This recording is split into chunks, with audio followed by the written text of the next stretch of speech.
Hey everyone, Kieran King here.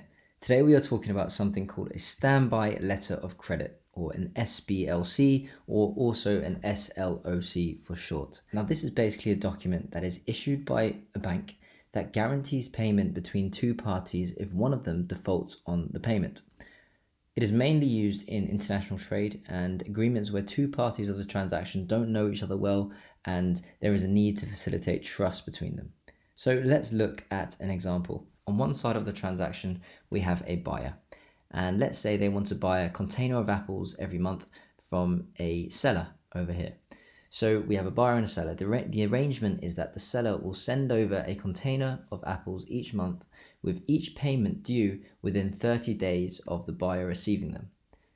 And they write up a contract for this. Now these two parties don't know each other, and this is a new transaction for them.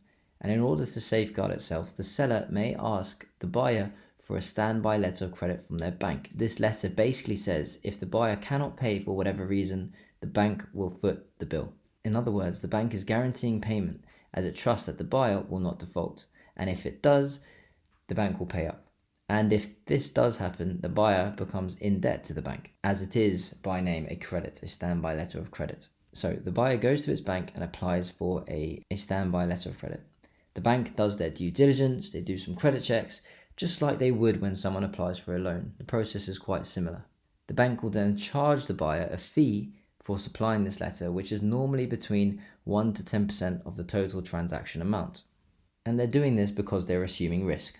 The bank then sends this standby letter of credit to the seller, and the transaction can be carried out in confidence.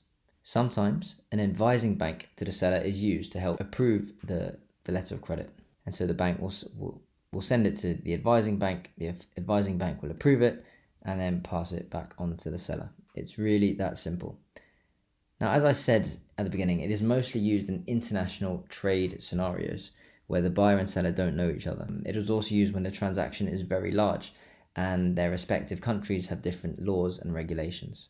This standby letter of credit facilitates trust and ultimately the deal being done. Now, the reason it's called a standby letter of credit as opposed just to a letter of credit is that it is essentially on standby as a last resort in case the buyer cannot fulfill their payment obligations.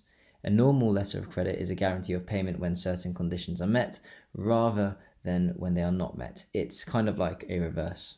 Now, this was a pretty short one, but I hope it helps you in your studies and your research.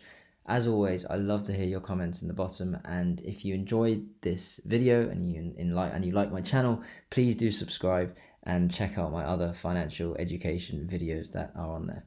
Take care everyone, and I'll see you all soon.